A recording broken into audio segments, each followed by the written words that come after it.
should raise the roof. My name is Girl. Many years ago, I learned that cannabis helps me. It reduces my muscle spasticity, it relieves my pain, and most of all, it gives me a quality of life that other medications do not give me. Amen. As I said before, I speak to you at this Capitol because in 1991, I first did my first public speaking in front of Senator Linda Briglin's committee, and I told them why I used medical cannabis and what it did for me. Well, it's now 24 years later, and we're still at the same table. I work with many politicians every day, mostly in the areas of housing and transportation, some disability advocacy, but usually not on marijuana. It was interesting though, just this week, as I was speaking with a group of folks in the disability community and a number of my colleagues, people that I work with, mostly Republicans, which I rarely agree with. They said to me, you're getting very close on this marijuana issue. And I'm almost for it. I'm almost for it.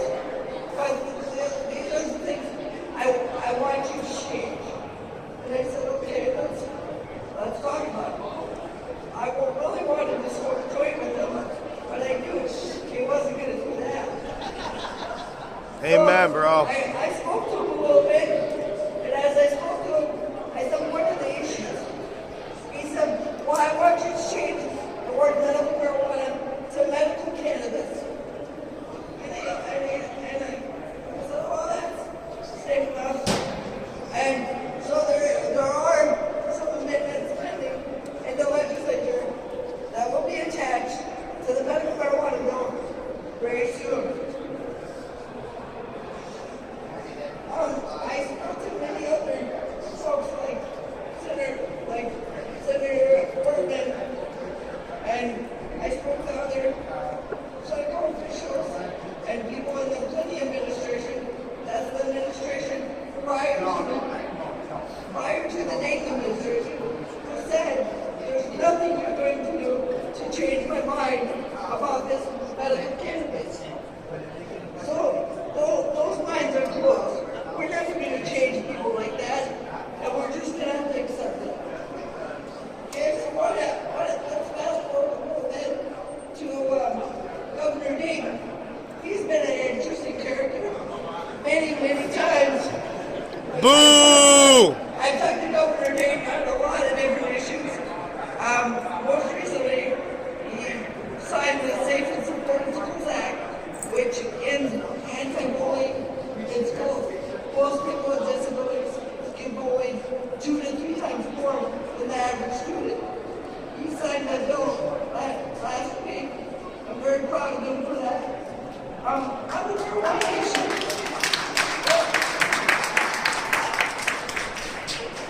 the marijuana issue, he's been rather kind of sticky about it. He said he supports us. He's even invited us in to his house to talk to us about it. During those talks, he says he's made mention to several folks, but if it's just a small technical offense, you can get it on the street. Boo! What I say to that is crap. I'd rather say the word shit or bullshit. It's bullshit! I know the cameras have to edit me, so they'll just have to do it. So what the governor has said, that people can just go out and keep this on the streets. And so what that does is that makes it very unsafe for me and my family. That makes me into a most of the time. Thank you. I'm very proud to be a critical.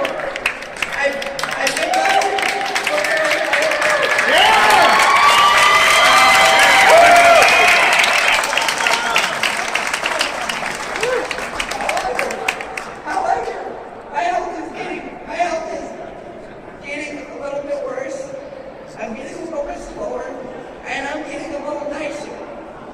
Anyway, I'm not too nice.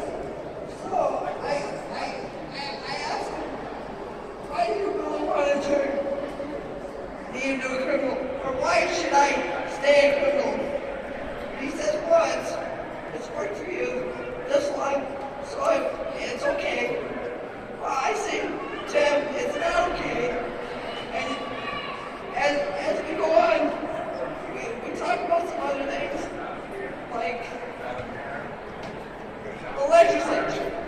Many times, the legislature says that they have your back, they support you, they care about you, and yes, they support legalizing marijuana. Well, I say to that, they're lying to you. Most of the time, the legislature and legislators lie. Why? To get your vote. So it's important when people say that it's not important to vote, it's not important to call up on your elected officials to tell them how you feel on this issue. I say that's absolutely wrong. You need to vote. You need to be out there. You need to be proud of what you're doing.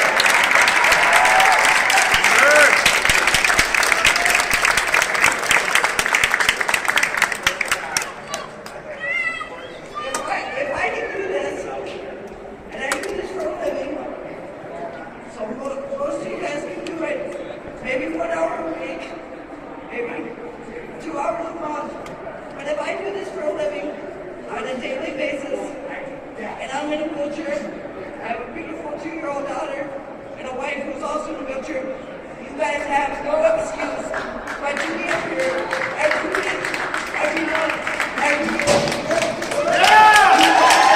Thank you.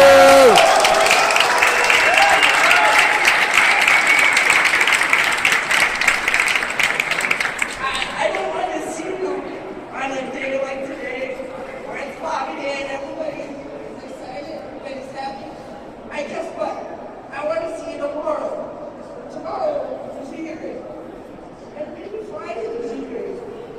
But guess what? I know this because I'm here every day. Not everybody knows that. Okay? So I urge you guys to do a couple things.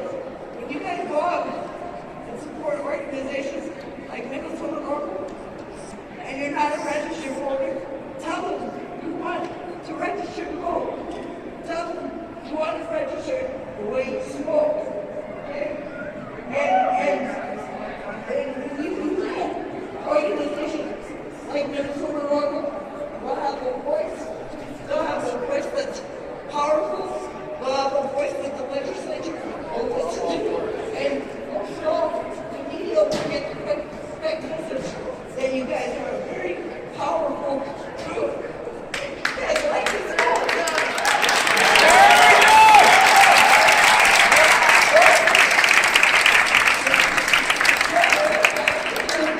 I urge you to work with people like Tom and take the trees later on today and learn how to be a citizen lobbyist.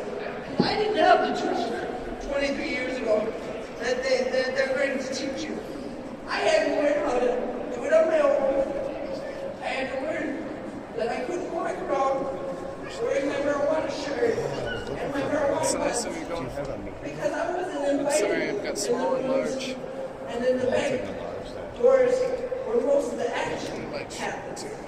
But I learned that if I dressed like they did, I talked like they did, I understood what their concerns were, then they were going to listen to what my issue was. And my issue is to have quality of life for everybody, and for everybody to have the option to self-medicate. You hold that up for me. In whatever way they choose, and whether that's using marijuana recreational or whether it's using it in conjunction with another medication, then you would have the right to do it.